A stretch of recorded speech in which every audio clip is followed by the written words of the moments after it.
sempre me sinto em casa estando aqui. Eu tenho muita liberdade de compartilhar aquilo que o Espírito Santo tem semeado em meu coração e que eu considero como muito importante para esse tempo. Todas as coisas do reino, elas são de extrema importância. A adoração, o discipulado, todos os departamentos de uma igreja local são extremamente importantes para aquilo que Deus deseja fazer sobre a terra. E eu creio que também ministrar, ensinar e trabalhar de forma mais intencional e profunda essa ideia, não apenas uma ideia, mas um chamado para deixarmos um legado para as próximas gerações. E esse é o ponto que eu venho compartilhar e impartir com você nesta manhã. E a minha oração é essa, que haja realmente uma impartição, que o Espírito Santo gere algo dentro do seu coração, uma semente muito poderosa, e que possamos, como filhos, como discípulos ou como igreja, começarmos a trabalhar para deixar mais do que paredes, monumentos. Ontem eu falava aqui, Felipe, que eu entendo, não entenda isso como uma crítica, mas apenas uma observação de alguém que já viajou muito, já ouviu muito, já conheceu muita coisa. E uma coisa que eu percebi é que nós temos muitos monumentos do passado. Talvez, entenda o meu coração, não estou comentando como um erro, eu não quero criticar o que fizeram no passado, não é a minha intenção de forma alguma. Mas eu vejo que talvez nós, e eu me incluo nisso, construímos muitos monumentos e não construímos bases, não construímos fundamentos. E a história nos mostra isso, não é verdade? Porque parece que quando você constrói um monumento do passado, você tem lembrança. Agora, quando você constrói uma base, uma estrutura sólida, você permite que quem vem depois cresça a partir daquela construção.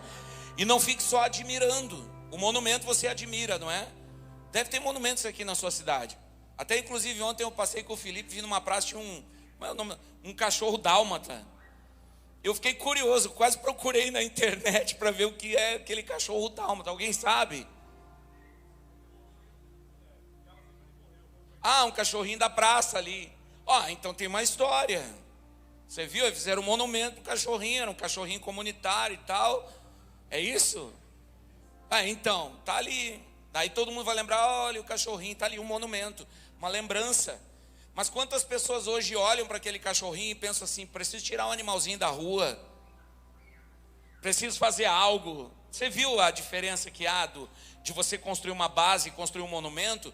O monumento te traz a lembrança, te causa um sentimento de admiração por aquela personalidade, mas ele não muda a sua maneira de viver.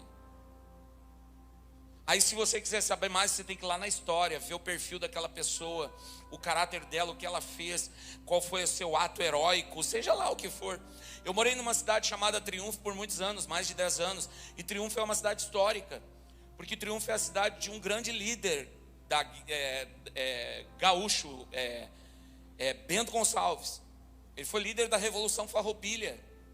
Então, lá tem a casa de Bento Gonçalves, a igreja que foi construída na época, o museu de Bento Gonçalves. O centro da cidade, ele é todo histórico, está lá, né, em monumentos. Mas a diferença do monumento para a base, ela é muito grande.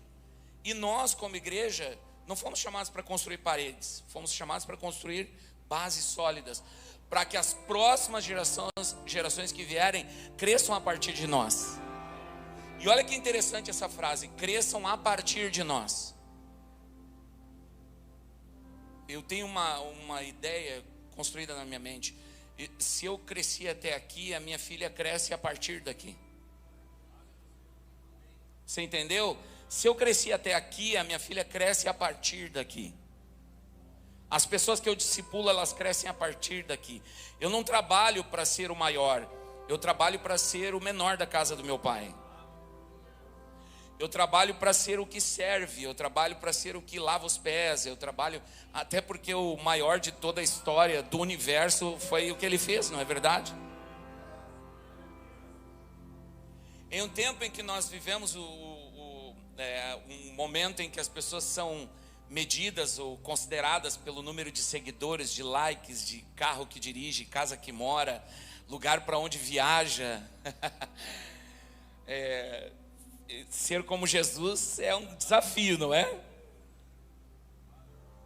E também é disruptivo, porque parece que não chama mais tanto a atenção das pessoas para isso, é ou não é?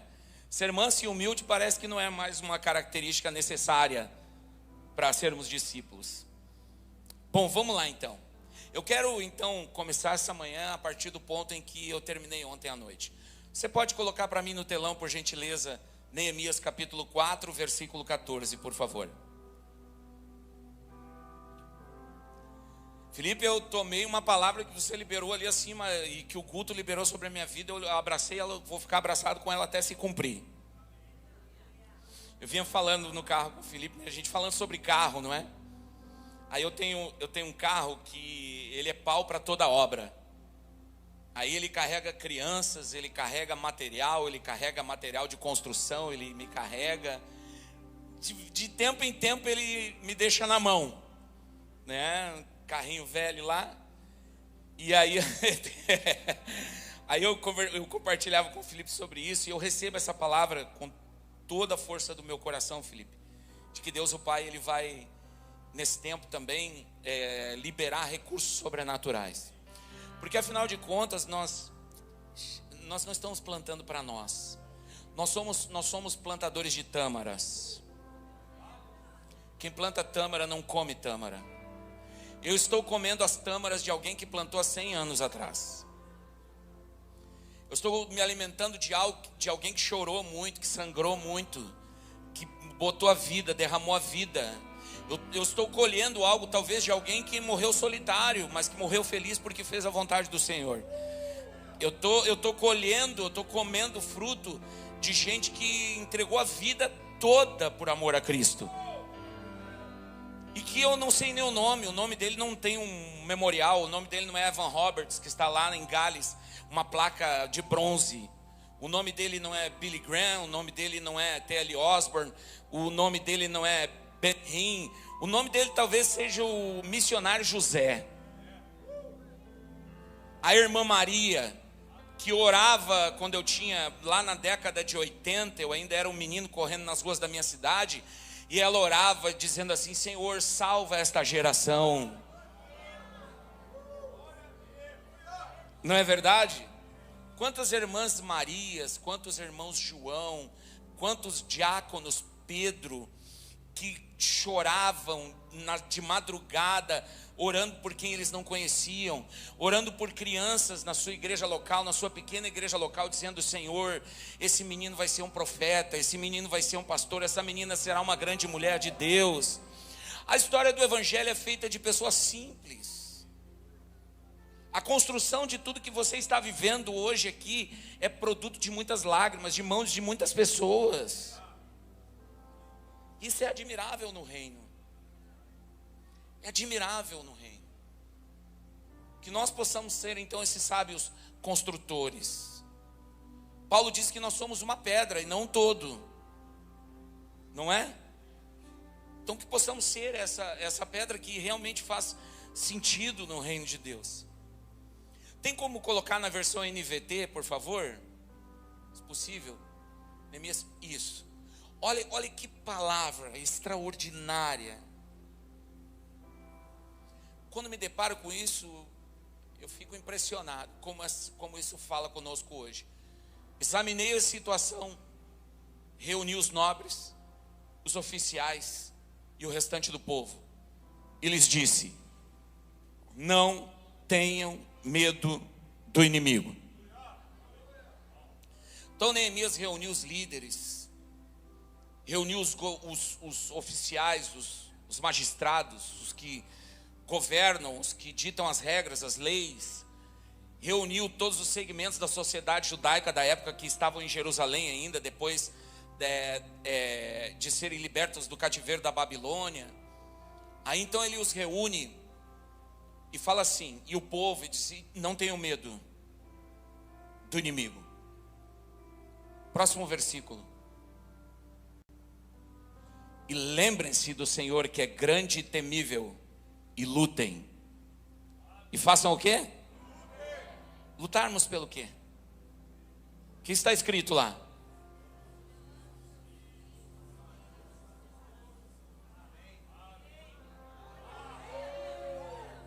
Lutarmos pelo quê? Seus irmãos, seus filhos, suas filhas, sua esposa e pela sua casa, pelo seu lar. Isso mexe muito comigo. Neemias estava em um momento de reconstrução, de muros e de portas, tapando as fendas, as brechas no muro de Jerusalém. Recebeu o recurso de um rei e dos povos que habitavam próximos à região de Israel e Jerusalém. E com um grupo de pessoas não habilitadas para isso, reuniu famílias, dentre elas homens, mulheres, idosos, crianças, para um trabalho árduo que tinha inimigos que eram opositores à reconstrução do muro e que inclusive falaram coisas a respeito dele para o rei, dizendo: olha, ele está querendo fechar os muros para se auto-intitular rei. Mas uma frase de Neemias chama muito a atenção, porque quando chegou isso aos ouvidos dele, a pressão para ele voltar para a Babilônia para dar relatório para o rei, ele fala uma coisa, ele fala da sua prioridade. E aí a primeira pergunta que eu quero fazer para vocês aqui, pais, mães, líderes, jovens, adolescentes, enfim, famílias que estão aqui: qual é a sua prioridade? Você tem uma prioridade definida? Qual é a coisa mais importante para você?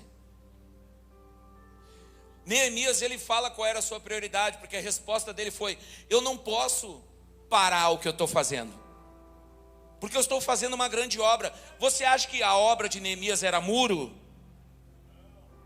Era muito mais do que isso. Ele não pensava em si, ele pensava na cidade, ele pensava no seu povo, ele pensava nos seus irmãos. Ele não estava trabalhando para si mesmo, tentando buscar autoproteção.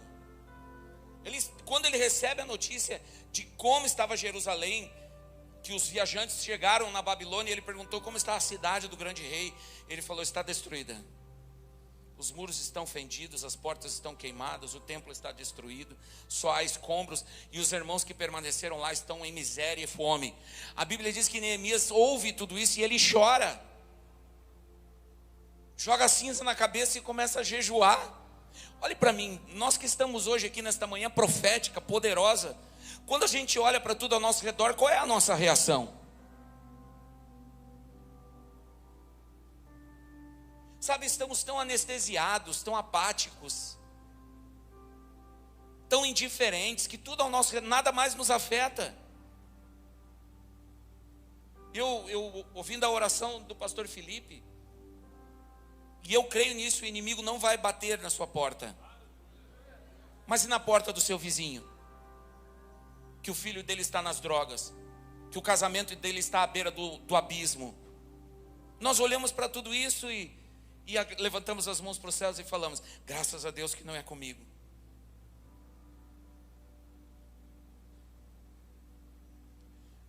Deixa eu falar algo para você. Algumas coisas eu vou repetir que eu falei ontem à noite aqui. Ontem à noite. Você sabia que só no ano de 2025 mais de 25 mil crianças desapareceram no Brasil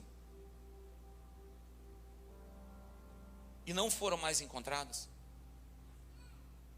Você sabia que só no ano de 2025, 57 mil crianças, isso registros que foram registrados, boletins de ocorrência e etc. Mais de 57 mil crianças sofreram abuso, todo tipo de abuso que você pode imaginar. E eu falo 57 mil, eu destaco que foram registrados, porque muitos não são registrados, você vai saber, na idade adulta. Então você pode dobrar esse número em um ano. Em um ano. Como nós recebemos essa informação? 25 mil crianças desapareceram, 57 mil sofreram violência. Como recebemos isso? Como isso soa aos nossos ouvidos? Como nós reagimos a uma informação como essa? Vamos pensar no mundo.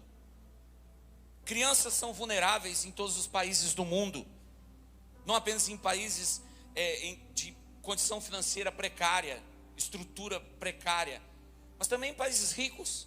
Agora na Europa, Em muitos países da Europa, e a exemplo disso no Reino Unido, o governo está colocando em pauta e aprovando leis proibindo crianças e adolescentes até 16 anos de terem redes sociais.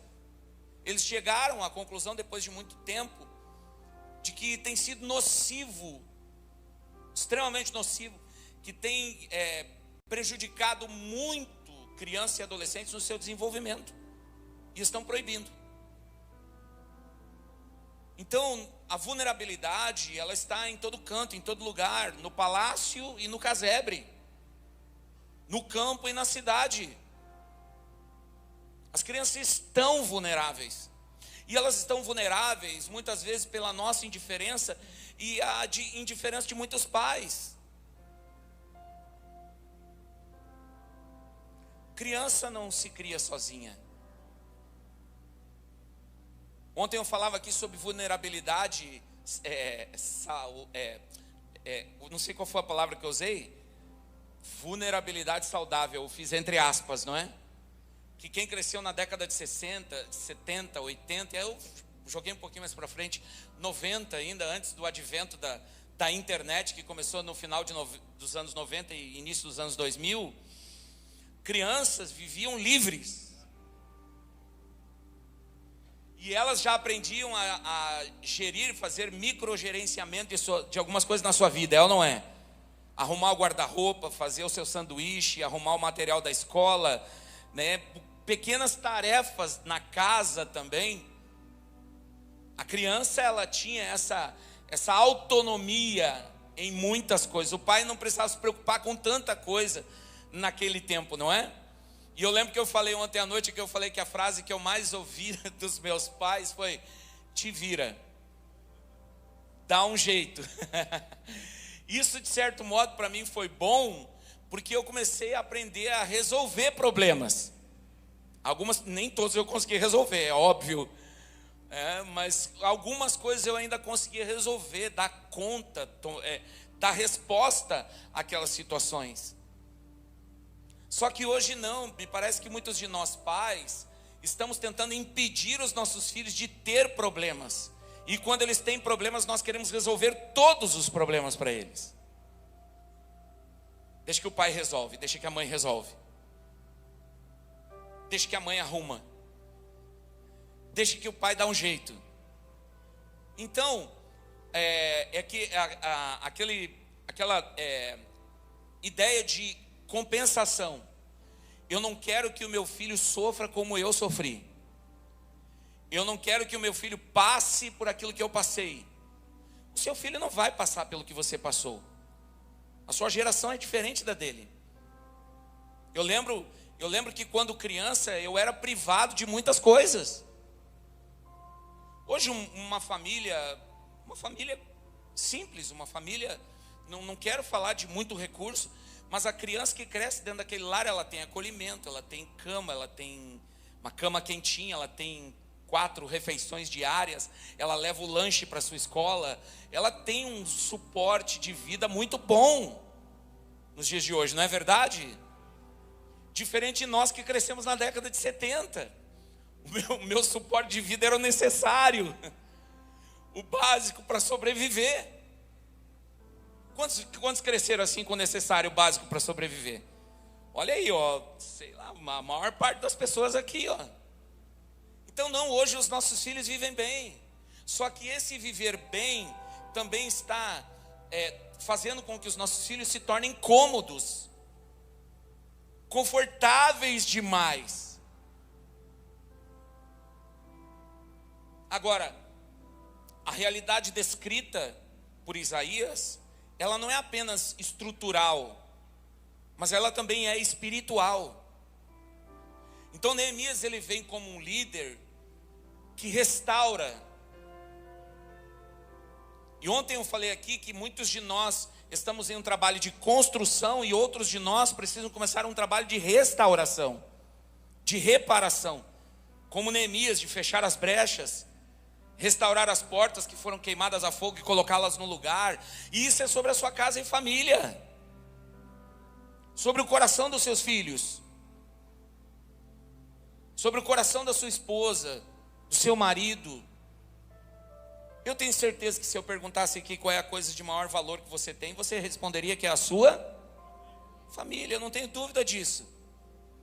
Eu tenho convicção disso, que o que você tem de mais valioso e precioso é a sua família, a sua casa. Você considera mais precioso. Mas a sua casa não é o seu trabalho, não é o seu carro, não é o seu apartamento. A sua casa, o seu lar, são as pessoas, sua esposa, filhos, marido. Não sei se dá para colocar genro nessa. Coloca também? Não. Alguns fizeram assim, ó. Ah, vamos colocar, tadinho, né? Vamos colocar o genro, né? Colocar o genro. Sua família, sogra, importantíssimo. Importantíssimo. Não é? Então, faça essa reflexão agora no começo dessa ministração. Eu creio que chegou o tempo de nós, como pais, mães, filhos, família, nos posicionarmos. Agora olha o que Neemias fez, Felipe. Ele observou, ele analisou, ele caminhou entre os escombros, ele viu a realidade. E depois de ver a realidade, o que ele faz? Ele convoca os magistrados, os líderes. Ele chama as pessoas, os protagonistas e aqueles que trabalham, e chama o povo e convida eles. Primeiro ele diz: não tenham medo, lembrem-se do Senhor temível e poderoso. Ou seja, lembre-se que não estamos sozinhos nessa construção. Não estamos sós, o Senhor está conosco.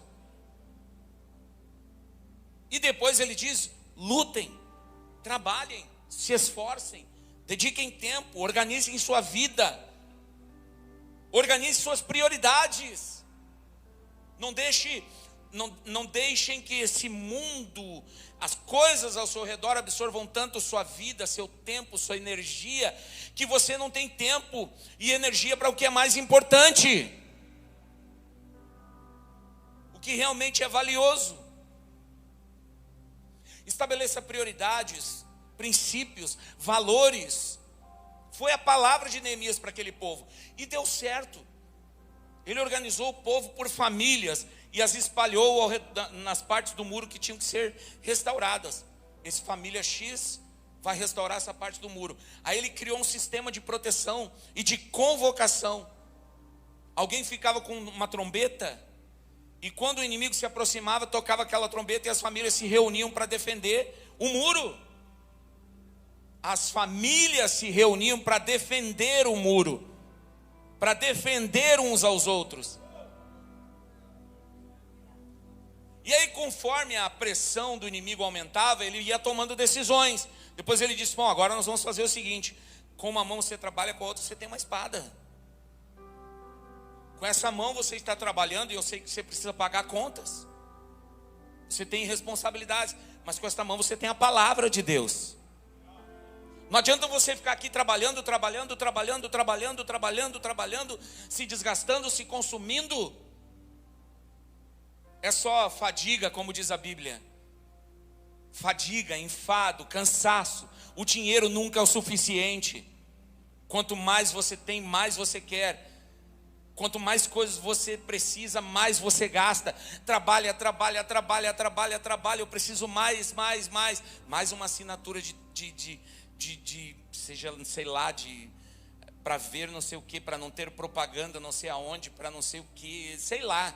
Hoje tudo é uma assinatura, você já percebeu? Tudo é uma assinatura. Você quer ver alguma coisa, faça assinatura por apenas R$20 você assiste. Netflix, o Prime, hoje você faz assinatura se você não quer propagandas. Você que está vou fazer a propaganda agora aqui, tá? Você que está incomodado em ver esses anúncios no meio do filme que você mais gosta, no momento mais emocionante do filme, por apenas R$10 você não vai ter mais anúncios. Você assiste esse anúncio, você vai lá, uau, R$10, é só R$10. Depois mais outro, mais outro, e mais outro, e mais outro, e mais outro, e mais outro. E assim vai. Estamos sendo o nosso dinheiro está sendo nos tirado, o nosso tempo está sendo nos roubado. Estão nos roubando o que tem de mais precioso. Nosso coração, nossa alma, nosso pensamento, nosso entendimento, o que está na nossa mente, estão nos enchendo de informações. Hoje, por exemplo, burnout. Meu Deus, as pessoas estão entrando no limite do limite do limite, estão rompendo todos os limites da alma, da mente, do coração, estão surtando, estão em autocombustão. Meu Deus. Eu poderia ficar aqui por horas, você sabe disso, isso é uma realidade do mundo e do momento em que nós estamos vivendo. Mas essas não são as prioridades do reino. A prioridade para Neemias era lutar por suas famílias, por seus filhos e filhas, por seus irmãos, pela esposa e pela sua casa. Prioridade. Diga essa palavra, prioridade. Agora, como eu posso lutar? Neemias também era um líder estrategista. Todo pai e mãe precisa ser um líder estrategista. Você precisa olhar para o seu filho e para a sua filha e dizer: eu vou te analisar, cara. Eu vou te conhecer, eu vou entender o teu coração, eu vou acessar o seu coração. Eu vou entender o seu maior desafio. Eu vou entender sobre a sua idade, o momento que você está vivendo. Você é adolescente, você é criança, você é um jovem. Eu vou compreender, eu estou aqui, eu tenho essa responsabilidade minha.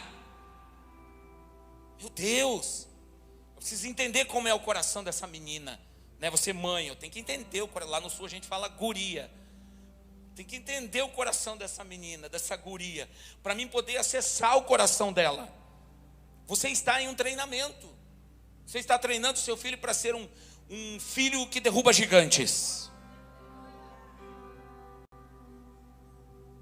Você está treinando um filho, uma filha para reconstruir a sociedade, para mudar a cultura da sociedade, o pensamento das pessoas à sua volta.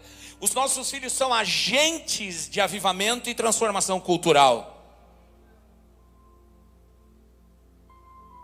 Bota na tela de novo o banner da escola. Nossos filhos estão sendo treinados, nós somos treinadores. Quantos já viram aquele filme do Coach Carter, treinador Carter? Que ele pega um time de basquete, ele começa a treinar os meninos da periferia. Ele se torna um paizão, um cara sério, um cara que tira de dentro daqueles meninos. Ele começa a lapidar cada um deles, ele começa a extrair o que tem de melhor de cada um deles. Esse é o nosso papel. Esse é o seu. Você lidera crianças e adolescentes. Você lidera a sua família, você é líder na sua família. Entenda a palavra líder, eu não estou querendo dizer aqui que você é um general dentro da sua casa. Quando você aparece na cozinha da sua sala, todo mundo tem que levantar e fazer continência. Não é isso. Você está me entendendo, sim ou não? Não é isso. Você está em uma missão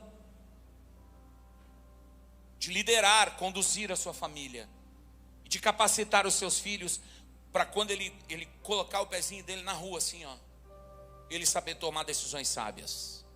Quando ele chegar na escola e enfrentar toda aquela pressão ao seu redor, pressão emocional, espiritual, pressão dos amigos, pressão das redes sociais, pressão do que deve vestir, com quem deve andar, o que deve aceitar, o que deve concordar. Quantos vocês estão me entendendo? Aí o seu filho vai saber fazer escolhas, tomar decisões, se posicionar. E esse é um trabalho seu, responsabilidade sua. E eu aponto ainda, responsabilidade sua. Verdade seja dita. Eu sou um arauto da verdade. Deus me chamou para isso. Eu sei que a verdade ela vai entrar mais profundamente no seu coração e vai fazer você ter um tempo de reflexão, porque o que está em jogo é valioso demais. Sabe quando tem algo em jogo que é muito valioso? Como você trata isso? De forma séria, responsável. Eu estou falando da próxima geração. Estamos então treinando os nossos filhos para serem vencedores espirituais, matadores de gigantes. Quais são os gigantes que têm afrontado esta geração? Como afrontou a geração de Davi? Como Golias foi lá na fronteira e disse: tem homem aí?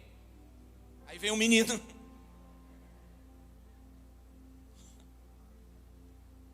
Enquanto todos estavam na trincheira, inclusive Saul com medo. E é interessante porque quando Davi diz: quem é esse cara? Ele não perguntou, ele não ficou impressionado com o tamanho de Golias, é ou não é? Ele ficou impressionado. Ele perguntou: quem é esse cara aí? Quem ele pensa que ele é? Para vir aqui na nossa casa para afrontar o Deus vivo de Israel. Ninguém tinha pensado como ele. Ninguém parou para pensar que o gigante estava afrontando não Israel, mas o Deus de Israel. Aí então ele decide enfrentar o gigante e Saul faz o quê? Tenta colocar a armadura dele em Davi. Não dá. Quem sabe nós estamos tentando colocar esse tipo de armadura nos nossos jovens. A nossa mente limitada, nós não estamos enxergando o que está rolando. A gente não está entendendo o ambiente, o tempo, a estação, como as coisas funcionam no coração dos nossos filhos. E aí a gente vem dizer assim: você tem que orar. Você tem que ler a sua Bíblia, senão você vai para o inferno. Que música é essa? Que camiseta de caveira é essa?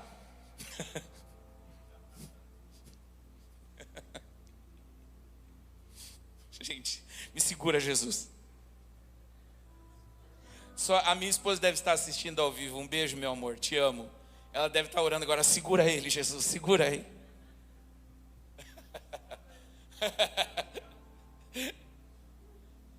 O que é isso? Olha, Satanás é o pai da mentira. Ameaças.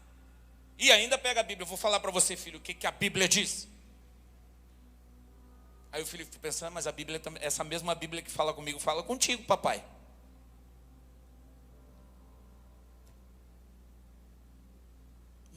Não é isso. Precisamos entender. A gente tenta colocar a armadura de Saul nos nossos filhos, achando que essa armadura vai protegê-los lá na escola. Aí o nosso filho chega com a armadura de Saul, a espada arrastando no chão assim, ó, pesado, cansado, se sentindo pequeno, incapaz. Entra na escola e no primeiro desafio a armadura se desmonta todinha assim, cai no chão. Não adianta você tentar colocar a armadura de Saul no seu filho. Você tem que entregar nas mãos dele uma tiradeira e ensinar a ele como usá-la. Vai com ele até o riacho, pega 5 pedras e começa a ensinar a ele como usar.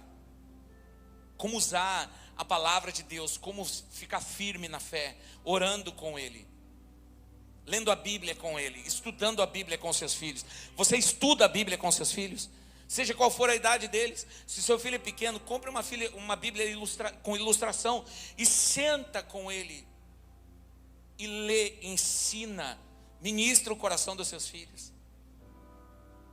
Sabe que eu falo, eu olho para vocês e parece que é muito óbvio para vocês, não é? Não é? Uma vez uma pessoa falou assim para mim: pastor, o senhor fala só o óbvio. Eu disse: mas se fizesse apenas o óbvio, meu amigo, essa nação já estava vivendo um avivamento já faz muito tempo. É como um dia, a história, tenho um livro, perdi na enchente, felizmente. Se você quiser me presentear, acho que deve ter lá nas plataformas lá. 12 homens e uma missão. É um livro histórico, não é canônico, não tem, são histórias contadas dos apóstolos depois do livro de Atos. Aí tem um momento lá na vida de João, que João reúne os seus discípulos, e toda vez que ele reunia os discípulos, ele falava assim: filhinhos, amem uns aos outros como o Senhor os amou. Amém, vamos orar. E terminava a mensagem. Aí um dia os discípulos se reuniram e falaram assim: poxa, o apóstolo andou com o Senhor, ele sabe tanta coisa, o coração dele, eu tenho certeza que borbulha de revelação, ele viu o Senhor, ele é uma pessoa extraordinária. Será que é só isso que ele tem para falar para nós? Aí o líder do grupo foi lá e falou assim: apóstolo, posso trocar uma ideia com você rapidinho aqui? Claro, filho, pode falar. Então, eu estava conversando com a galera ali, assim, o senhor prega sempre a mesma coisa, né? A gente já entendeu.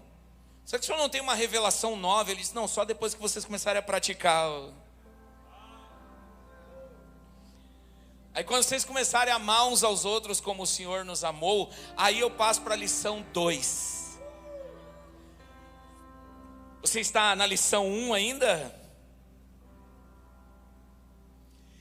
O óbvio, quando nós fazemos o óbvio se torna poderoso.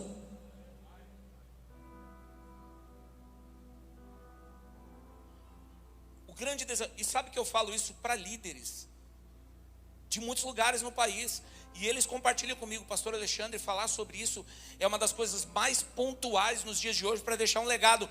Os pais estudarem a Bíblia com seus filhos, ensinarem a palavra de Deus para os seus filhos. Mas aí nós entramos num grande problema, mais um problema agora, que precisa ser resolvido. Os pais não conhecem a Bíblia.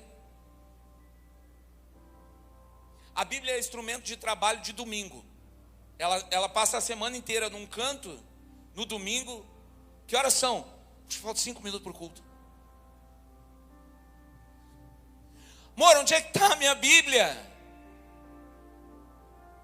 Acho que está na sala. Se você achar a minha, também pega. Ah, está aqui. Ah, está aqui. Tudo bem? Vamos lá então.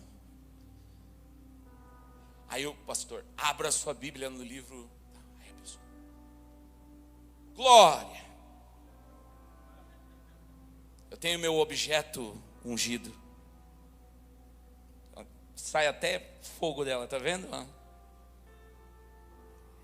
palavra de Deus é poderosa. Estude a Bíblia com seus filhos, com sua família, toda semana. Eu não queria falar da seleção brasileira, Jesus.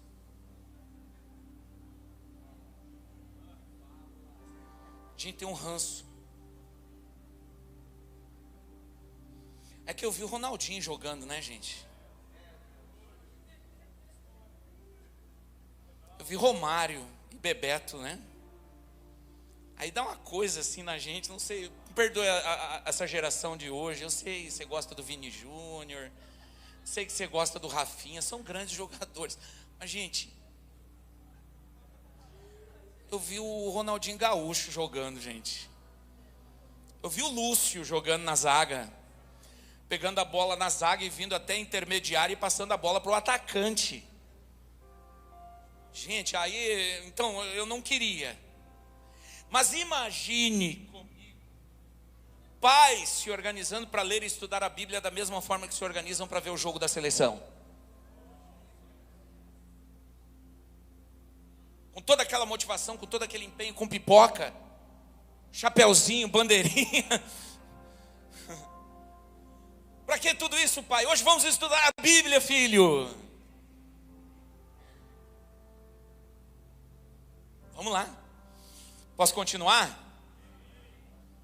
Então, você precisa conhecê-los. Você conhece seu filho? Não responda tão rápido. Vamos entender um pouco melhor esta geração. Geração Z e geração Alfa.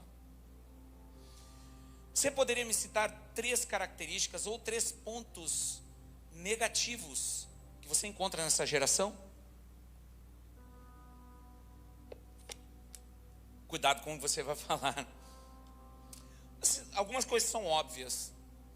Uma delas é imediatismo e impaciência. Porque essa geração é acostumada a ter toda a informação e tudo que precisa em um clique.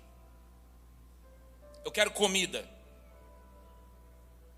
Eu quero uma informação. Eu quero saber o que está acontecendo em um clique. Eu quero falar com alguém. Então, uma das características, e inclusive eu falei negativas, mas entenda, é para nós fazermos uma reflexão. Imediatista e impaciente. Segunda, essa geração ela é muito vulnerável emocionalmente. emocionalmente vulnerável e ansiosa. Mas a ansiedade, eu acho que, deixa eu ver aqui, acho que 90% das pessoas aqui nesse lugar hoje são ansiosas. Mas é uma geração vulnerável emocionalmente e ansiosa. Eu quero abrir um parêntese aqui. Quando nós falamos de pais que treinam seus filhos, uma das nossas responsabilidades é ensinarmos os nossos filhos a serem fortes emocionalmente. É mais importante você se preocupar em fortalecer o seu filho emocionalmente do que encher o bolso dele ou o quarto dele de coisas. Porque fortalecê-lo emocionalmente vai capacitá-lo para viver esse mundo e cumprir o propósito que Deus tem para a vida dele. Então, fortalecer o seu filho emocionalmente é uma responsabilidade sua. E a terceira característica que eu considero de forma negativa é dependência digital e superficialidade. As plataformas digitais, elas trabalham hoje e elas se adaptaram à mente das pessoas, a maneira em que elas experimentam o conteúdo digital. E uma das adaptações que foram feitas é em relação ao tempo dos vídeos. Porque hoje, dificilmente uma pessoa consegue ficar mais de 1 minuto num vídeo. Então, quem produz conteúdo digital, a mente daquela pessoa não está trabalhando para compartilhar com você um conteúdo saudável. Ela quer prender você no vídeo. A ideia é prender você no vídeo, então tem mecanismos que aquela pessoa usa, formas que aquela pessoa usa para prender, gatilhos que ela usa simplesmente para prender você no vídeo por mais tempo. Porque se percebe que as pessoas não conseguem ficar mais de 1 minuto em um único vídeo, assistindo algo. Tem sido difícil, principalmente para crianças e adolescentes. Então, essas são algumas das características dessa geração Z e Alpha. Agora, a pergunta que eu quero fazer para você é: eu gostaria que você pensasse ou colocasse aí no seu caderno de anotações 3 características do caráter de Deus que você gostaria de ver nas próximas gerações. O que você gostaria de começar a enxergar nas próximas gerações? Algumas características do caráter de Deus. Deus é santo. Deus é fiel. Então, essas características do caráter de Deus, ou as características que você gostaria de enxergar nos seus filhos e na próxima geração, e como eu trabalho para que isso aconteça. O que eu posso fazer para que isso aconteça? Agora preste atenção. É interessante isso, porque quando nós falamos sobre discipular crianças, capacitar crianças, desenvolver caráter, personalidade de uma criança, a criança ela aprende com o que vê. Crianças são visuais. A criança ela é claro, ela vai aprender com o que fala, com o que você fala, mas normalmente você precisa repetir muitas vezes, mas ela aprende muito com o que vê. É só você observar as crianças aqui. Vocês com certeza já observaram. O Ministério de Adoração está aqui, certo? Aí você vê que de repente uma criança vem e se aproxima. E ela começa a tentar reproduzir os mesmos movimentos que as outras estão fazendo aqui. Certo? Tem algumas crianças que elas olham para o pastor e tentam reproduzir o que o pastor está fazendo. Eu lembro de uma menininha lá, há muitos anos atrás, que já fazem mais de 20 anos que a gente ensina, discipula e tem esse olhar intencional sobre crianças. Eu não sei, eu tenho certeza que é um ministério, é um chamado.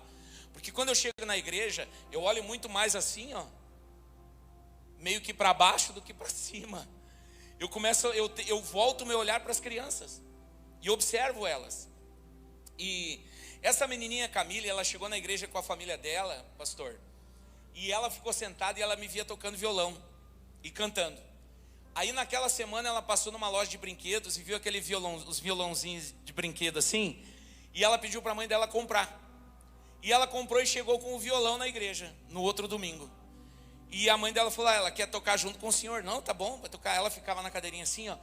E eu ficava tocando, e ela observava, e ela olhava para os meus dedos e tentava fazer o mesmo no violão de brinquedo. E ficava olhando e tentando fazer o mesmo. Aí um dia eu tive uma ideia, eu disse, vou colocar a Camille junto comigo. E aí coloquei ela e disse, filho, você vai tocar junto comigo, eu vi que você já aprendeu, você está tocando muito bem, então agora você vai tocar comigo. Aí ela veio com o violãozinho, ficou sentadinha numa cadeirinha do meu lado, e eu ensinava ela, dizia, essa vai ser a música, tá bom, pastor. E ela ficava tocando junto comigo ali, tocando. Aí um dia a gente improvisou um microfone com um pedestal assim para ela. Aí ela tocava e cantava. Um dia a mãe dela me chamou e disse, pastor, ela está fazendo um culto completo lá em casa, quase todos os dias, na área da casa. Ela senta com o violão, ela improvisa um microfone com o cabo de vassoura, e ela coloca os ursinhos de pelúcia dela assim na área, as bonecas, e prega, e as bonecas aceitam Jesus, e ela ora por quem... Você, ursinho, onde está a dor?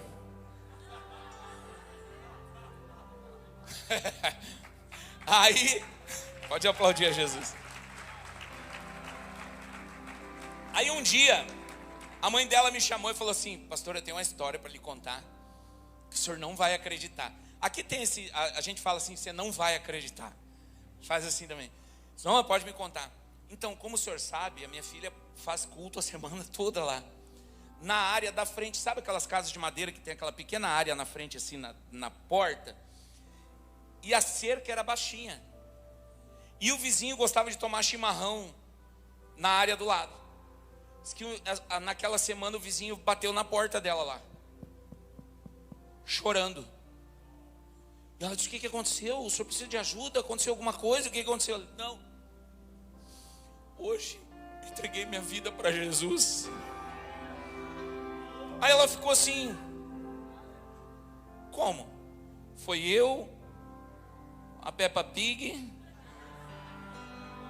a boneca Barbie, e eu queria ir na sua igreja lá, como é que eu faço? Ele assistiu o culto da menina todo dia sentado lá na área. E o Espírito Santo foi lá e tocou ele. Então, a criança, ela não produz, ela reproduz o que ela vê. Por isso você não pode deixar que o seu filho, com o smartphone nas mãos, mergulhe nesse submundo de joguinhos. A mente dele fica aprisionada 24 horas aquilo, ali, sem ação, sem reação, sem experimentar a vida, sem ver o mundo ao redor dele, porque as crianças aprendem vendo o mundo ao seu redor, inclusive o que é certo e o que é errado. Ele está lá no parquinho brincando com as outras crianças, ele vê que empurrar a outra criança é errado, machuca. Agora, se ele viver a vida inteira dele imerso naquele mundo, horas por dia, a mente do seu filho está sendo destruída. Estou falando sério. Estou falando sério. Não precisa nem dizer que crianças são viciadas em telas. Tire a tela da criança e você vai ver o que eu estou falando. Muitas reagem, inclusive, de forma violenta. Isso é uma verdade que nós não podemos ignorar nos dias de hoje. Eu e você não podemos ignorar, mas me parece que nós, é como eu costumo dizer, nós somos a sociedade do cansaço, a sociedade anestesiada. Estamos diariamente recebendo pequenas doses de dopamina e achando que o mundo é incrível, mas não é. Esse não é o mundo real. Então, sabendo de todas essas coisas, que é uma geração imediatista, impaciente, vulnerável emocionalmente, ansiosa, dependente digital, e superficial, esse choque de realidade precisa nos levar a uma reação diante de tudo isso. Não podemos ficar indiferentes. Então, a respeito da geração alfa, a geração alfa não está vindo para a igreja, eles estão nascendo em um mundo onde a autoridade da Bíblia compete com a autoridade de um algoritmo do TikTok.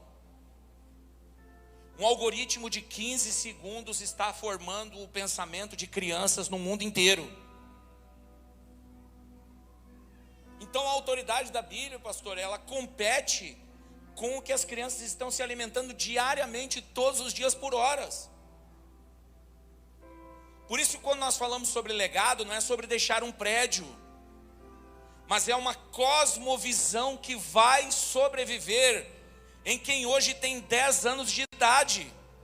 Se nós não formos intencionais com a geração alfa, nós seremos criadores de museu.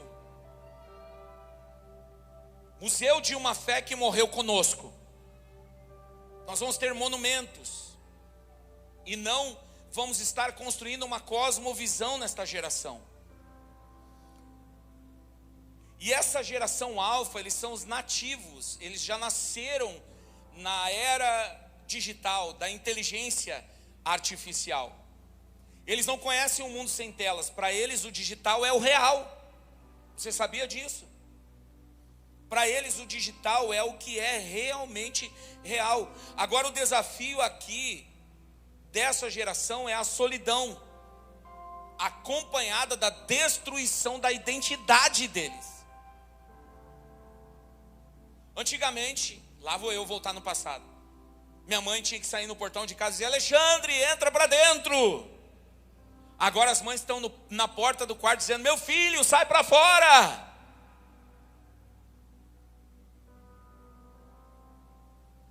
Eu sou do tempo, irmãos, que andar descalços, a teoria era que ajudava a criar anticorpos. Hoje andar descalço é símbolo de ficar doente. Eu não sei qual dos dois está certo, viu? Eu só estou falando. Então, o desafio hoje dos pais é tirar o filho de dentro dos quartos. Mas posso falar algo sincero, papai e mamãe que estão aqui? Quem pagou o conforto que eles têm no quarto hoje?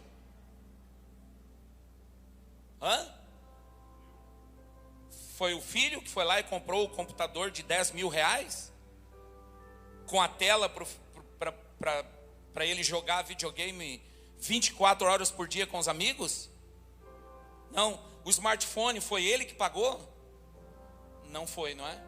Toda a estrutura construída para ele ficar lá o dia inteiro foi paga por quem? Ixi, mais uma vez eu entro num território perigoso, que ofende. É difícil, sabe qual é a coisa mais difícil para nós seres humanos? Assumir a culpa. É difícil, eu sei que é, eu sou um ser humano como você.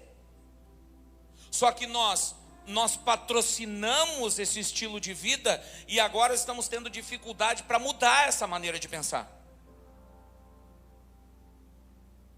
Que, convenhamos, não é saudável. Mas pelo menos não está na rua onde tem drogas, violência. Você sabe o que tem nas redes sociais? Você conhece o mundo da internet?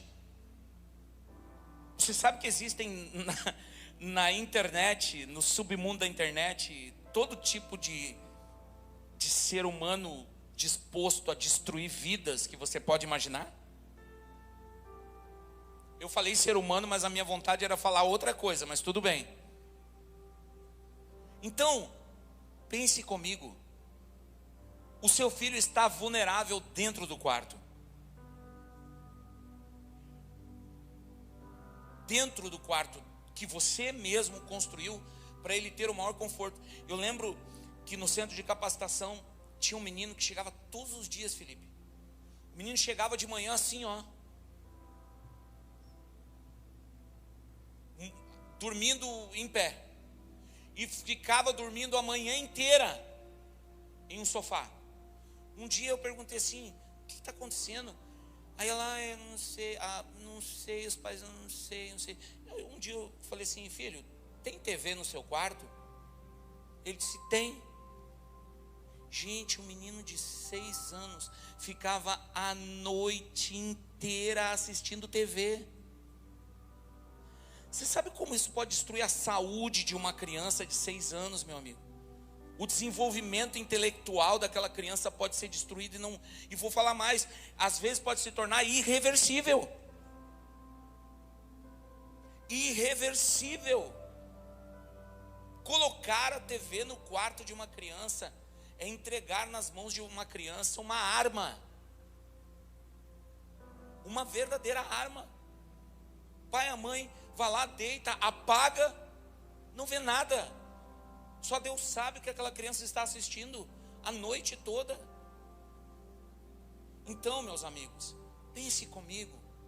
Será que não estamos errando em alguns pontos? E que precisamos corrigir isso? Precisamos mudar o curso. Afinal de contas, como eu disse, estamos falando daquilo que é mais importante e mais valioso para nós, que é a nossa família, nossos filhos, esta geração, não apenas os nossos, mas de toda essa congregação, de toda essa casa profética e apostólica, de uma geração que está crescendo, que eu vejo algo extraordinário no coração de crianças, jovens e adolescentes, jovens líderes desse ministério. Eu vejo esse lugar aqui como um berço, Felipe, geracional. Vocês são como as parteiras dos hebreus, lembra lá no Egito? Que elas tinham uma habilidade extraordinária. Enquanto o faraó ficava tentando matar a criança ou tentando impedir as crianças de nascer, as parteiras tinham uma visão profética e estavam lá ajudando a dar luz a Moisés.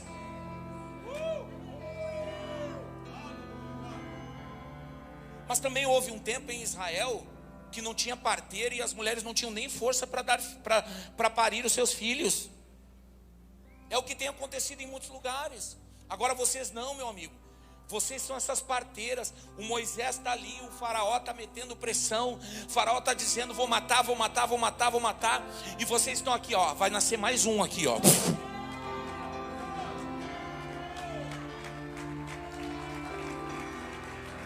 E aí no meio da escravidão, no meio desse caos todo do Egito, da época, quando a princesa pegou Moisés no cesto, ela disse que ele era como? Bonito. Ele era gordinho, ele era rechonchudo, bochecha rosada. É assim são as crianças que nascem nesse ambiente profético de cuidado, de discipulado, de zelo, de amor, de disciplina, de ensino. Assim é a sua casa também.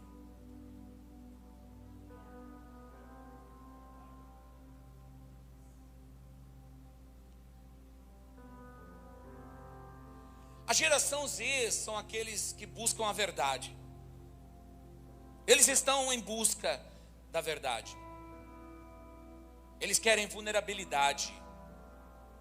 Se você prega a perfeição, você os perde.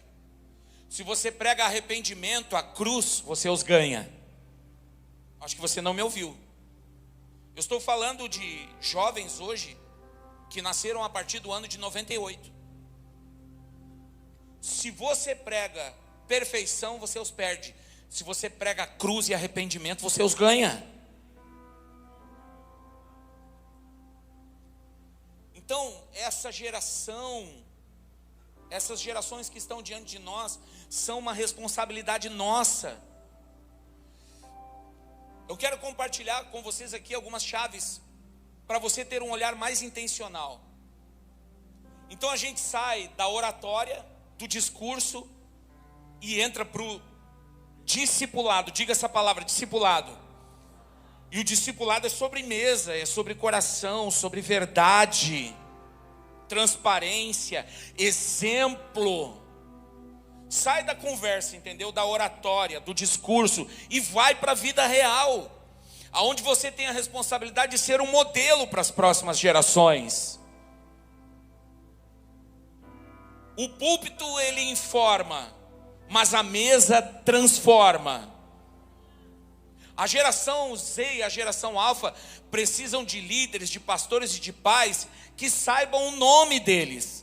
Não apenas que eles saibam pregar para eles, não apenas sabermos o que dizer para eles, mas termos realmente uma conexão real com o coração deles, para que eles tenham um sentimento de que eles pertencem ao contexto onde nós estamos inseridos. Que eles não são apenas um coadjuvante, alguém que está ali para ocupar um banco, para estar na igreja, às vezes, muitas vezes até obrigado a estar. Importante pensarmos também na linguagem, não na doutrina. Nos preocupamos às vezes com a doutrina e esquecemos da linguagem, de como nós comunicamos tudo isso. Nós não precisamos mudar a mensagem, Porque o evangelho é imutável, mas nós podemos mudar a embalagem, a maneira que nós estamos informando, a maneira que você informa esta geração, pesa muito no coração deles se eles vão aceitar ou não. Por exemplo, como explicar a soberania de Deus para uma criança que acha que o mundo, ele pode ser feito do jeito que eles querem? Pelo toque de um dedo, como se o mundo fosse como é que é o jogo aquele que as crianças montam a cidade? Minecraft. Como você vai ensinar a soberania de Deus para uma criança que acha que o mundo é customizável, que ela pode construir um mundo como ela quer? Não é uma boa pergunta a ser respondida, que nós precisamos dizer, claro, eu não vou ter tempo para falar isso para você agora aqui. Mas isso é importante, como você ensina o seu filho, como você que lidera crianças e adolescentes, pode comunicar a soberania de Deus para a mente, para o coração desta criança. E a transferência de protagonismo. Nós precisamos parar de preparar jovens para o futuro, porque eles não estão lá no futuro, eles estão agora, aqui diante de nós, no presente. Então nós precisamos parar de trabalhar, de tentar construir coisas para o futuro. Eles são o presente. Dê a eles responsabilidade real. Agora, se eles podem, aí é exemplo disso, eu vi que você tem uma equipe de mídia extraordinária, parabéns a vocês, que fazem um trabalho incrível nesse ministério. Se eles podem editar vídeos, gerenciar comunidades online, eles podem servir no reino com excelência. E agora, um desafio final, a pergunta de ouro.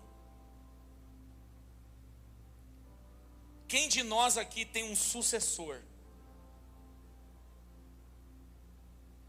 Quem de nós está preparando sucessores? Quem está preparando as flechas? Afiando essas flechas? Porque, meus amigos, esse é o nosso trabalho. Dr. Miles Monroe disse que a maior tragédia de um homem não é a morte, mas é uma vida sem propósito. Ele morreu no ano de 2016 de forma trágica em um acidente aéreo. Esse homem deixou um legado para as nações que não tem preço. E uma das frases que o Miles mais falava era essa: quando eu morrer, o que eu compartilhei não morre. Dr. Miles não sabe, mas eu sou discípulo dele e ele nunca me viu. Eu li cada livro dele, eu estudei cada livro daquele homem. Eu me sentia como se eu estivesse sentado na mesa da minha casa, da sala, com ele, com o livro na mão e aprendendo com ele. Quanto custou para ele deixar um legado? Deixa eu contar para você, sabe quanto custa deixar um legado? Custa tudo, é morrer vazio. É morrer vazio. Um outro homem que inspira muito a minha vida, Gregory McNutt, Cecil Gregory McNutt. A última mensagem dele foi sobre legado. Mal sabe ele que tem pessoas no Brasil inteiro e no mundo que se inspiraram nele, que até hoje sentem saudade da mensagem dele. Nós temos mentores que deixam legados. Quando nós partirmos desse mundo, aquilo que nós ensinamos vai durar quanto tempo? Seremos lembrados por levantar monumentos ou por construir bases? O legado é como uma corrida de bastão. Já viram aquelas corridas de bastão? Onde no percurso os corredores são separados de uma distância um do outro. E aí o primeiro vem correndo, ele chega e alcança o bastão para o próximo, que continua correndo e alcança o bastão para o próximo, e assim sucessivamente. E todos ganham, todos são campeões naquela corrida. Não importa se foi o primeiro ou o segundo. Se o primeiro não conseguir ter sucesso e ficar alguns segundos atrás, o próximo que pega o bastão, ele assume o protagonismo e a responsabilidade por suprir a necessidade do outro. É uma corrida de bastões. Se você correr bem, mas não entregar o bastão, todos perdem. Então, pais que estão aqui, amigos que estão aqui, pastores que estão aqui, não construam monumentos para a sua própria história. Construam fundações para a história que está por vir. Construam fundamentos para as próximas gerações. Que o nosso legado não seja lembrado pelo que fizemos, mas por quem deixamos preparados para a vinda do Senhor. Não pelo que fizemos, mas por quem nós deixamos preparados para a vinda do Senhor. Salmo 145, versículo 4. Uma geração proclamará a outra a santidade das suas obras e anunciará os teus atos poderosos. Uma geração proclamará a outra a santidade do Senhor e as suas obras poderosas. Algo que vá além de nós mesmos, é isso que nós estamos fazendo. Daqui 30 anos, ninguém vai se lembrar do tamanho do templo que nós construímos, ou do brilho das nossas conferências. Daqui 30 anos ninguém vai lembrar disso, vai ser uma história. Ninguém vai se impressionar tanto. A geração Z não quer os nossos palcos, ela quer a nossa verdade. A geração Alfa não quer os nossos manuais, ela quer a nossa presença. O bastão está nas nossas mãos. Se você não gastar tempo investindo em quem vai ficar, tudo que você fez irá para o túmulo junto com você. Não seja o último elo de uma corrente gloriosa, seja a ponte para aquilo que Deus fará depois de você. O seu maior legado não é o que você faz, mas quem você deixa preparado para fazer depois de você. Isso é legado, meus amigos. E para encerrar, se você quer realmente ser marcante,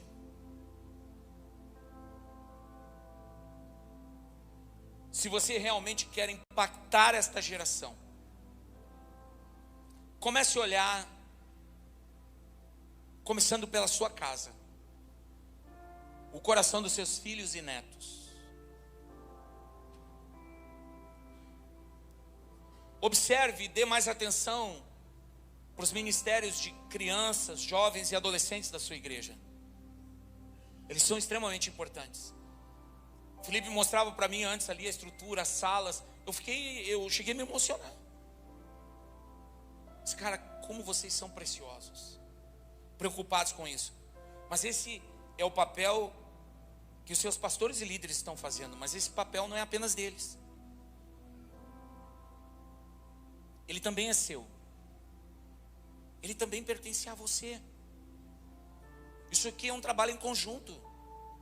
Não existe uma equipe em casa e uma equipe aqui. É uma única equipe trabalhando pelo bem comum,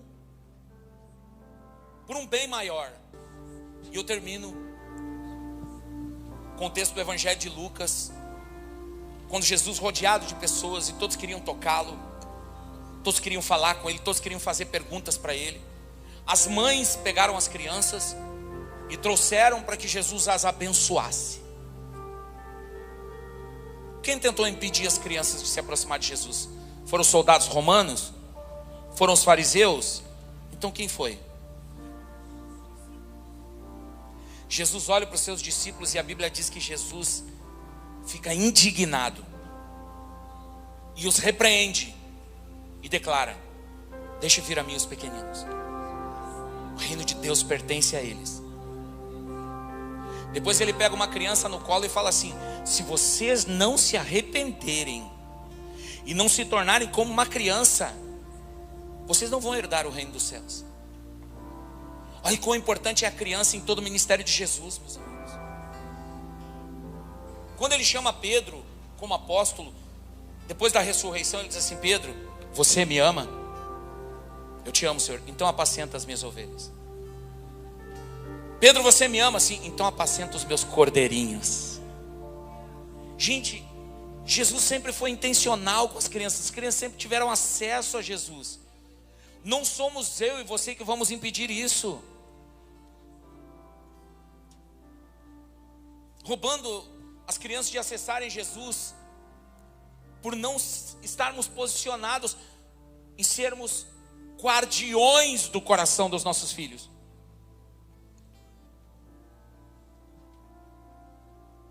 Expondo os nossos filhos a todo tipo de coisa.